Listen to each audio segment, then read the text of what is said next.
বেলের লাচ্ছি। আজ এই বেলের লাচ্ছিটা বানানোর সময় ছোটবেলার কথা মনে পড়ে গেল। আমার একমাত্র ভাইয়ের সবচেয়ে প্রিয় জিনিস হচ্ছে বেলের শরবত। আর আমরা বাসায় একটু দুধ দিয়ে বানাইতাম। এটাই হচ্ছে বেলের লাচ্ছি। তো এটা আমার বেশি পছন্দ। আর ভাইয়া বেলের শরবত হলেই খুব পছন্দ করতো। তো ছোটবেলা থেকেই এজন্য বেল দেখলেই সব সময়ই ভাইয়ার কথা মনে হতো। দেখা যাচ্ছে যে ভাইয়া যখন ইউনিভার্সিটিতে পড়তো কিংবা বাইরে থাকতো, তখন ওকে খুব মিস করতাম। বেল দেখলেই ভাইয়ের জন্য রেখে দিতাম ফ্রিজে, যে ভাইয়া আসলে খাবে।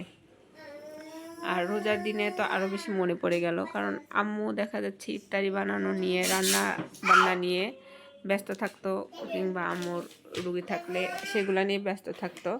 তো ইফতারি গোছানো, শরবত বানানো, এই কাজটা সাধারণত আমিই করতাম। যখন রোজার সময় ভাইয়া ইউনিভার্সিটি থেকে বাসায় আসতো, তখন দেখা যাচ্ছে যে ভাইয়া এই জিনিসটা করতো। আর বেলের এই যে